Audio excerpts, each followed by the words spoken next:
আসসালামু আলাইকুম, কেমন আছেন সবাই? আশা করি ভালো আছেন। আমিও ভালো আছি। আপনাদের মাঝে নতুন একটা ভিডিও নিয়ে চলে আসলাম। যারা নতুন তাদের জন্য সুন্দর করে মশলাটা কারেন্ট চলে গেছিলো প্যানে রান্না করতে করতে, তাই জন্য আবার কড়াইতে রান্না করলাম।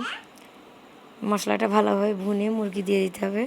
কেটে রেখেছিলাম ব্রয়লার মুরগি, ভালোভাবে নাশ করে ভাজা ভাজা করে নিতে হবে, তাহলে অনেক মজা হবে। যত ভাজা ভাজা করে নেবেন মানে নোনাশের পানি দেওয়ার আগে তত ভালো লাগবে। তারপরে পানি দিয়ে ঢাকনা দিয়ে রেখে দেবো, সিদ্ধ হতে থাকবে। যতক্ষণ একদম ঘন মাখো মাখো না হয় ততক্ষণ ওইভাবে জাল দিতে থাকতে হবে। মাংসের তরকারির রঙটা কেমন হয়েছে জানাবেন। এবং খুব তাড়াহুড়োর পরে রান্না করেছি, রিলেটিভ এসেছিল, অনেক কিছুই রান্না করেছি, আপনাদের মাঝে আস্তে আস্তে শেয়ার করব ইনশাল্লাহ। এই যে মাংসের রান্না প্রায় শেষের দিকে। ব্রয়লার মাংস অনেকেই বলে খাইতে ভালো লাগে না, কিন্তু ভালোভাবে রান্না করলে ভালো লাগে, সুন্দর লাগে। হ্যাঁ, আসসালামু আলাইকুম, ভালো থাকবেন।